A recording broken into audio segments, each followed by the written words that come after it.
Bonjour à toutes et à tous. Aujourd'hui, nous allons parler d'une période très particulière pour les femmes, la grossesse. La grossesse est une période très particulière pour toutes les femmes qui ont été mamans pour la première fois, la première grossesse. Et aujourd'hui, je ne suis pas seule. Comme d'habitude, je suis avec une femme, une maman, qui est maman non seulement pas d'un enfant, de deux, mais de 3 enfants. Je suis avec Chantal Rocamboura. Bonjour Chantal. Bonjour Ryan. Merci beaucoup de nous honorer de ta présence sur le plateau de Journal intime d'une femme. Merci pour cette invitation. Super. Aujourd'hui, on va parler vraiment d'un thème particulier parce que tu as été maman 3 fois. Enfin, Oui. tu as été Oui. enceinte 3 fois. Donc, on va commencer par la première question qui est comment t'es-tu sentie quand tu as su que tu devais être maman pour la première fois? Alors, pour commencer, je vais un peu raconter le contexte dans lequel je l'ai appris, D'accord. puisque en fait, cette première grossesse était une surprise. C'était vraiment inattendu. C'était vraiment une surprise. Ok. Alors, il faut savoir que on s'est mariés avec mon époux, avec le pasteur Darius, en décembre 2016. Et j'apprends que je suis enceinte 4 mois plus tard. Ok. Bon, donc comment te dire que la lune de miel, le le 7-7 vie là, en fait, je veux dire, où on est là, on vient tout fraîchement de se marier, on dit, oh, on va profiter, on va voyager, on va faire tant de choses. Ça s'est pas passé ainsi. Parce que Ok. j'ai appris très tôt, en fait, 4 mois après le mariage, que j'étais enceinte. Et comment je l'ai appris? C'était que un jour, on était dans une semaine de jeûne et de prière. Et du coup, toute la semaine, on se levait en fait pour prier de 5h à 6h. Ok. Et le truc, c'est que ce matin-là, quand je me réveille, je me sens pas bien. Je sais pas qu'est-ce qui m'arrive. Je me suis dit, mais en fait, il y a un truc qui va pas. Et je me posais des questions quelques jours déjà avant. Et donc, j'avais acheté déjà un test de grossesse, mais il était posé là. Je trouvais pas l'utilité de le faire parce que je me suis Pour dit, toi, c'était... voilà, je me suis dit, j'ai du retard de règles, mais ça, c'est rien parce Mhm. que j'étais vraiment irrégulière par rapport à ça. Oui. Je peux avoir 2-3 mois sans les avoir. Et puis, je me suis dit, c'est normal. Après, ça revenait.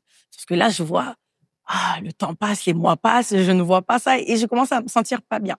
Et du coup, un matin comme ça, du coup, je me lève, je me dis, non, il y a quelque chose. Donc, je prends le test de grossesse. Donc, je le fais. Et donc, j'attends. Je pose le test et donc, je retourne là-bas. On est en train de prier et tout ça. Donc, mon Tu mari... te doutais de rien du tout. Rien du tout. En fait, à ce moment-là, je me sentais pas bien, mais c'était juste histoire de dire, en fait, d'éliminer cette hypothèse-là. Mais c'était vraiment dans ma tête. D'accord, Ah, je comprends. j'élimine cette hypothèse parce que je ne pense même pas que ce soit ça. Je dois avoir un autre truc. En fait, c'était pour te rassurer que, justement, tu n'étais pas enceinte. Exactement. Ok. Exactement. Parce que c'était pas du tout le plan, vraiment. Oui. Et donc, on continue à prier. Et après, je me dis, tiens, je vais aller voir les résultats. Alors là, quand je prends les résultats, je vois les 2 barres. J'ai dit, what? Alors là, j'ai l'impression que mon monde s'effondre autour de moi. Et d'ailleurs, mon mari est en train de prier et je me dis, est-ce que je lui dis? Est-ce que je lui dis pas? Est-ce que je vais le casser dans son truc ou pas? Oui. Et là, je sors de la salle de bain et je lui dis, j'ai un truc à dire. Il dit, mais on prie là, en mode, ça peut pas attendre.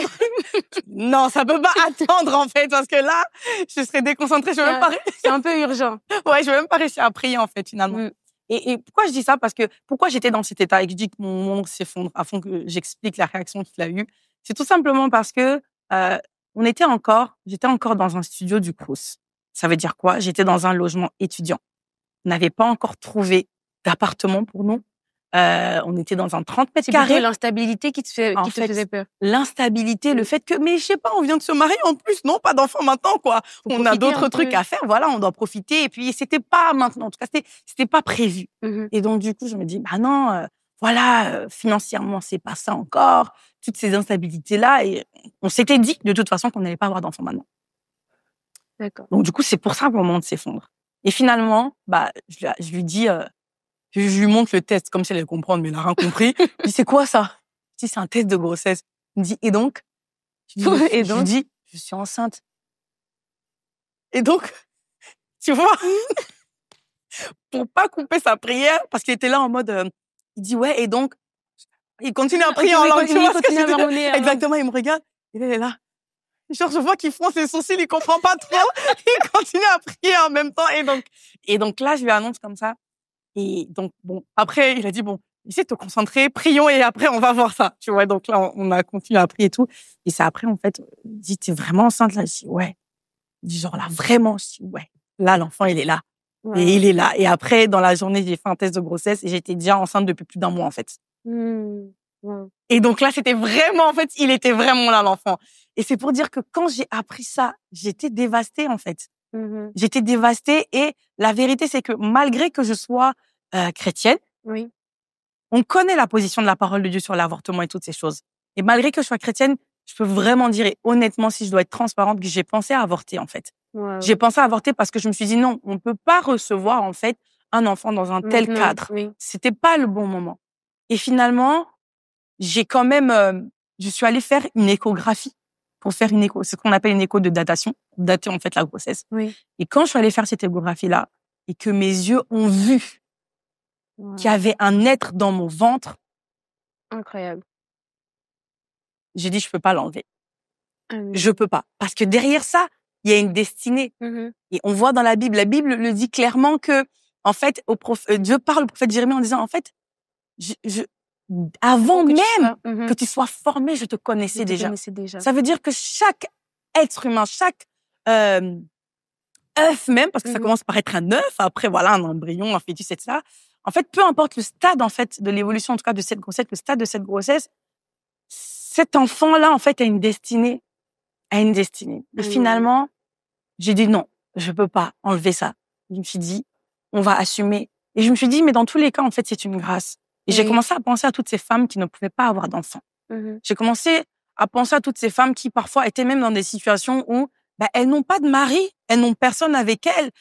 Certes, ma situation, on va dire notre situation, en tout cas le lieu dans lequel on était, n'était peut-être pas favorable, mais on avait quand même un toit.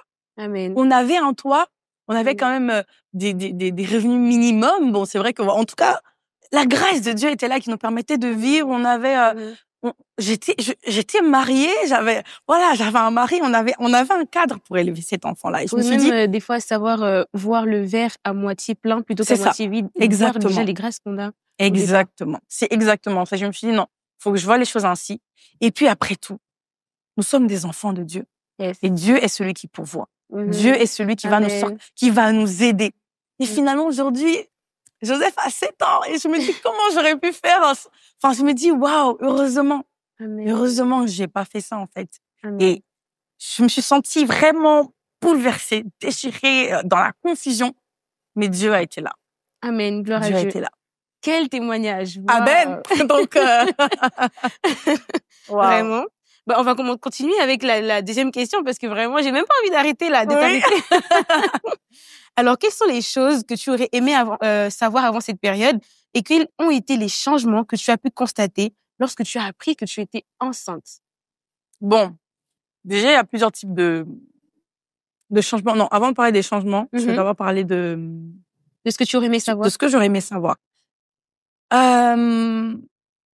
J'aurais aimé savoir que lorsque on entre dans la maternité, en tout cas quand on passe par cette période, en tout cas la grossesse, il faut apprendre à lâcher prise. Il faut apprendre à lâcher prise. Et quand je parle de lâcher prise, je parle surtout de faire confiance à Dieu. Parce qu'il y a tellement de situations qui peuvent faire qu'on va avoir des peurs, des doutes, qu'on va laisser même des émotions toxiques, en fait, vraiment entrer en nous à cause de ces pensées négatives. Moi, j'aurais dit, en fait, apprendre à faire confiance à Dieu. Amen. Ça a été vraiment un moment où j'ai dû vraiment, où je me suis rendu compte, en tout cas, que je faisais pas autant confiance à Dieu que je le pensais. Wow. Parce que c'était pas évident. Il y avait j'étais vraiment dans la confusion, comme je t'ai expliqué par rapport à la situation, mais j'ai dû apprendre à me dire non, ça va aller. Ça va aller. Dieu va agir, Dieu va faire. Donc, vraiment, j'aurais aimé. Et la situation a même travaillé ta foi. Hein. Beaucoup. Parce qu'effectivement, après ça, on a déménagé, on a eu, voilà, un logement, on allait de gloire en gloire. Mais en tout cas, j'aurais aimé savoir, j'aurais aimé en tout cas, si j'avais été préparée, comme disent, OK, peut-être que c'est pas évident et la grossesse ne sera pas évidente. Mais l'une des clés qui va te permettre, en fait, j'ai pas envie de dire triompher, hein, c'est pas comme si c'était, mais oui, de triompher quelque part de ces émotions négatives, de ces pensées de doute. C'est vraiment, en fait, d'apprendre à faire confiance à Dieu Yes. et de chaque jour recommander, en fait, ces moments à Dieu. Et la deuxième chose aussi, vraiment, que j'aurais aimé savoir, c'est qu'en fait, tu n'auras pas les mêmes temps de prière que tu avais avant. Ah, wow. Parce que ça a été une source de frustration pour moi. Parce que je me disais, je peux me lever à 4 heures, à 5 heures, je commence à prier, j'enchaîne, là-bas, je fais des jeûnes, je fais toutes ces choses-là.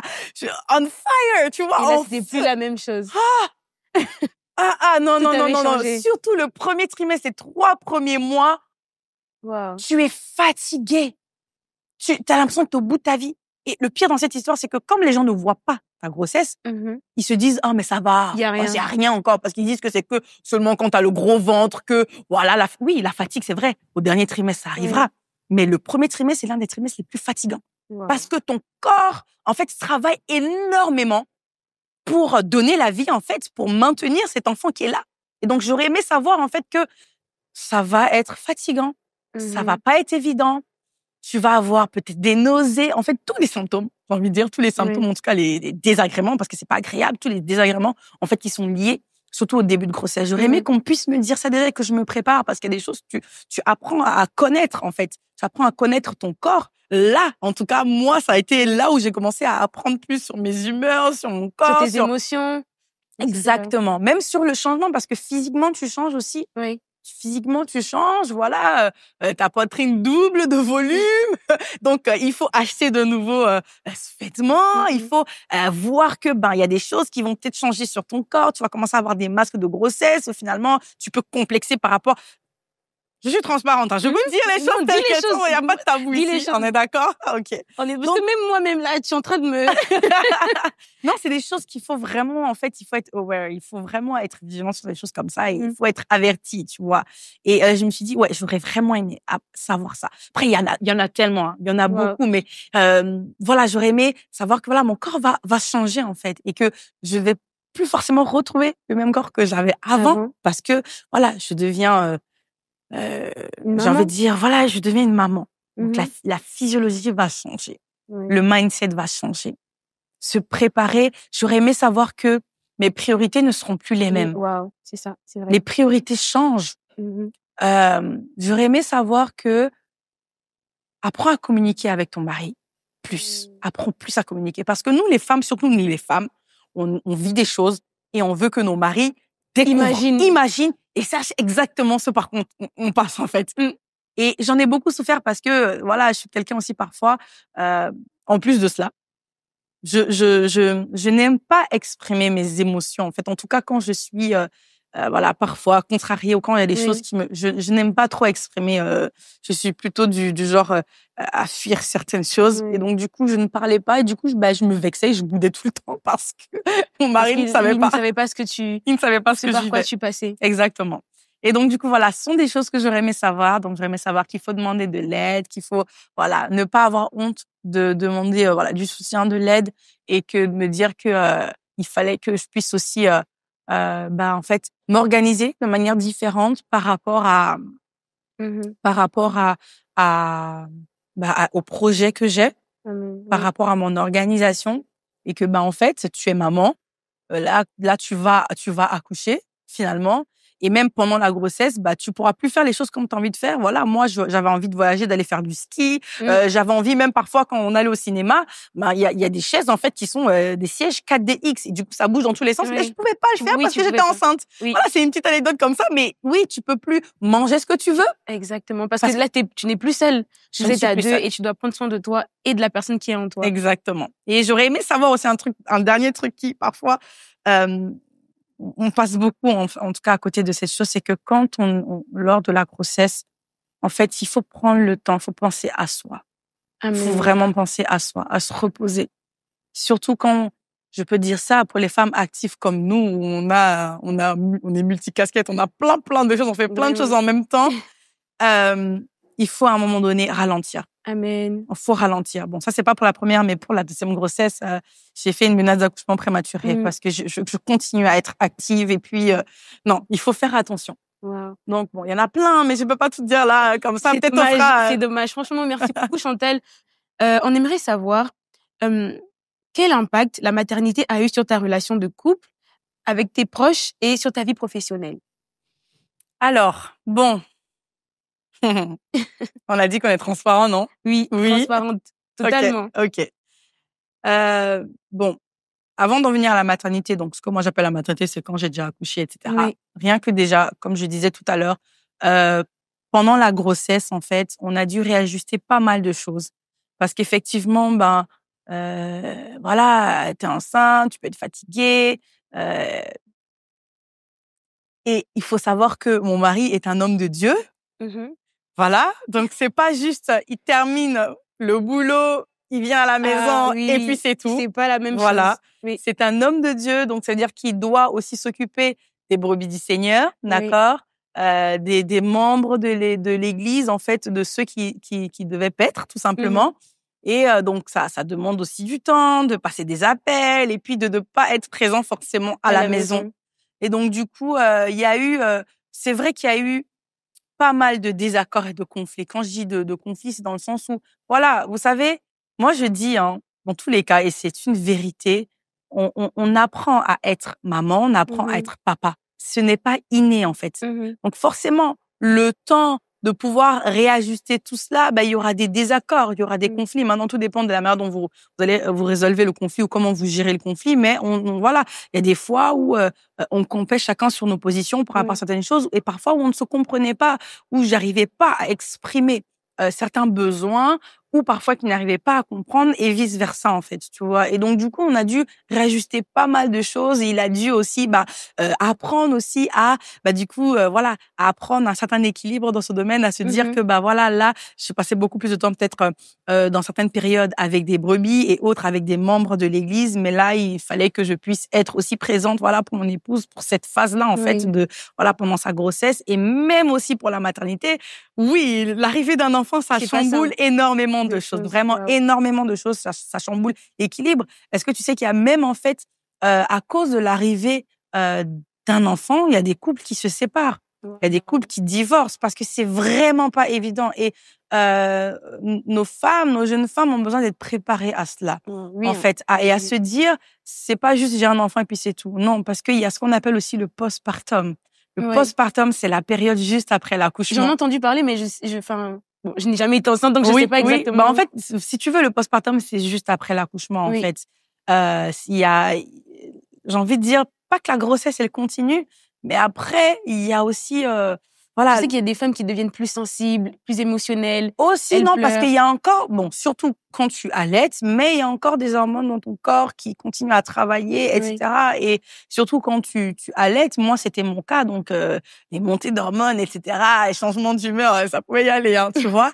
Mais il y a aussi il y a aussi parfois ce qu'on appelle des baby blues et même des dépressions. Bon, moi, je suis pas allée jusqu'à ce stade, mais moi, j'ai vécu en fait un baby blues, tu vois. Et ça a été très difficile parce que je ne comprenais pas non plus ce que je vivais. On m'avait pas parlé de cela. On m'avait pas dit que ça pouvait exister. C'est quoi un baby blues? Un baby blues, en fait, c'est pas jusqu'à une dépression, mais en fait, tu es un peu dépressif, tu as envie de rien faire. T'en peux plus, tu es triste, en fait, tu vois. Et donc, je dis pas jusqu'au stade de dépression, mais il y a quand même, en fait, ces symptômes-là. Et c'était aussi présent parce que j'ai mal vécu mon postpartum. Je l'ai vraiment mal vécu parce que j'ai eu des petits soucis de santé après, en fait. Voilà, là, il y a des termes que c'est mieux de dire à huis clos qu'avec des femmes. Mais en tout cas, l'accouchement s'est bien passé. Bon, il y a eu des toutes petites complications, mais surtout, après, j'étais pas bien. J'étais vraiment pas bien. À un moment donné, je m'alimentais plus. Je suis tombée malade. J'étais épuisée. Et voilà, ça s'est pas très bien passé, mais et j'ai eu ce baby blues là, l'allaitement c'était compliqué, c'était difficile. En fait, il y avait beaucoup d'informations que je n'avais pas. Et parce que c'était assez soudain, j'essayais de me de faire des recherches, de lire par-ci par-là, de regarder des blogs, de voir d'autres mamans, qu'est-ce qui s'est passé parce Est-ce que à ce moment-là, en fait, tu aurais voulu que ton mari soit plus présent et est-ce que tu arrivais justement à exprimer ce que tu vivais parce que tout à l'heure tu disais que toi-même tu savais pas en fait que ce par quoi tu passais parce qu'on t'en avait pas parlé au départ. Et justement à ce moment-là, cette période-là, comment est-ce que tu l'as vraiment vécu avec que ça soit avec le pasteur Darius qui est ton mari et même avec toi-même, comment tu t'es sentie? Bon, pour répondre à la première question que tu as posée, oui, j'aurais aimé, mais il y a aussi cette casquette de pasteur. Oui. Si ça ne tenait qu'à moi, il est H24 à la maison, hein.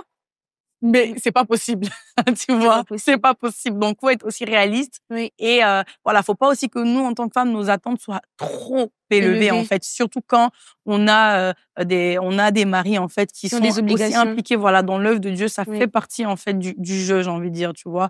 Et par rapport à moi-même, bah, écoute, j'ai appris, comme je te disais tout à l'heure, à plus faire confiance au Seigneur, pour qu'il puisse, au moment où même mon mari n'est pas là, Jésus, c'est mon premier mari. Amen. Jésus, c'est mon premier mari, tu vois. Et donc, il est celui qui peut me comprendre parfaitement. Même si mon mari, qui est un homme, ne pourra pas entrer dans mon cœur pour comprendre ce que je traverse, lui, il peut le faire. Et donc, du coup, je me confie en lui et j'apprends à lui faire confiance. Et voilà, j'entends les instructions qu'il me donne, les conseils qu'il me donne, etc. Et ça me permet, en fait, il m'accompagne. Donc, à défaut que mon mari ne soit pas physiquement présent les fois où il avait des obligations. Oui. Jésus, mon mari, était toujours là. Amen. Tu vois ce que je veux dire? D'où l'importance vraiment d'avoir toujours une relation avec Dieu. Exactement. Que ça soit avant de se marier, avant de tomber enceinte, etc. Faut pas lâcher ça. Amen. Faut pas lâcher ça parce qu'on peut avoir tendance à baisser en intensité, d'accord? Donc, c'est pas parce que tu ne pries plus 1 heure que tu n'as pas de relation avec Dieu. Amen. OK?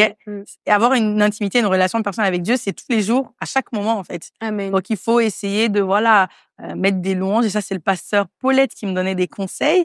D'accord? Elle me donnait des conseils par rapport à ça, de laisser des louanges tourner en boucle dans la maison. Voilà, des enseignements tourner en boucle dans la maison. Et puis, ça continue à te nourrir spirituellement, à nourrir ton esprit pour quand même être forte spirituellement, en fait. Amen. Waouh, gloire à Dieu. On note. Amen. Alors, Chantal, comment t'es-tu préparée à transmettre des valeurs essentielles à tes enfants? Ben écoute, Oriane, je lisais pas mal. Et puis, tu sais, j'ai envie de dire, dans mon appel, les choses auxquelles Dieu m'a appelée à faire, j'ai vraiment une sensibilité particulière aux enfants, liée aux enfants. Amen. Parce que j'ai des projets d'ouverture d'écoles, d'établissements scolaires pour les enfants. Et j'ai vraiment, Dieu m'appelle à avoir un impact dans cette sphère d'influence-là, qui est la famille, les enfants, d'accord? Et donc, du coup, moi, je me suis dit, non, faut que... Je connais ce verset biblique qui dit de transmettre, en fait, à l'enfant, de l'élever, en fait, selon les voies du Seigneur. Et quand il grandira, il ne s'en détournera pas.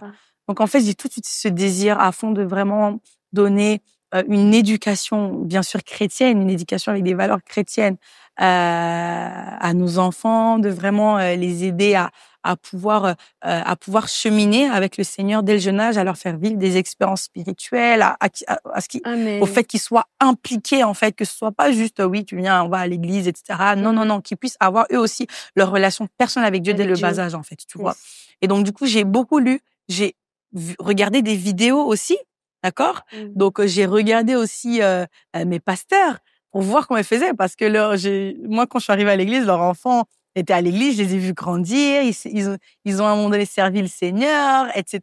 Donc, je me suis dit, ouais, il faut mettre des choses en place. Donc, je me suis beaucoup cultivée à ce sujet-là pour essayer de leur transmettre, en fait, au plus près les valeurs du royaume de Dieu. Et je sais que le Saint-Esprit fera la suite et prendra le relais, en fait, là où moi, je vais faillir, là où mon mari va faillir, OK?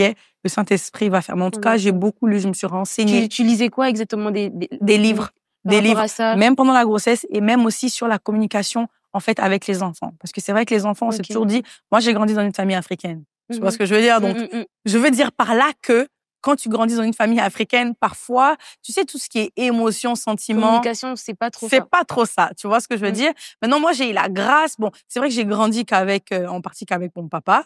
Voilà, de temps en temps, on discutait, mais voilà, tu ne vas pas dans des sujets un peu profonds, tu vois. Et puis, c'est, voilà, et même j'ai grandi aussi avec mes cousins, mes cousines et dans une famille africaine, c'est tout ce qui est, voilà, un homme ne pleure pas, des choses comme ça. Non, non, non, non, non, non, non. Moi, c'est pas ce que je veux dire à mes enfants. Parce que les émotions, c'est Dieu qui les a données. Amen. C'est Dieu qui les a données. Il faut savoir juste tout simplement savoir les exprimer, mais il faut savoir exprimer ses émotions. Donc vraiment, j'essaie de me dire, voilà, je vais beaucoup parler avec mes enfants.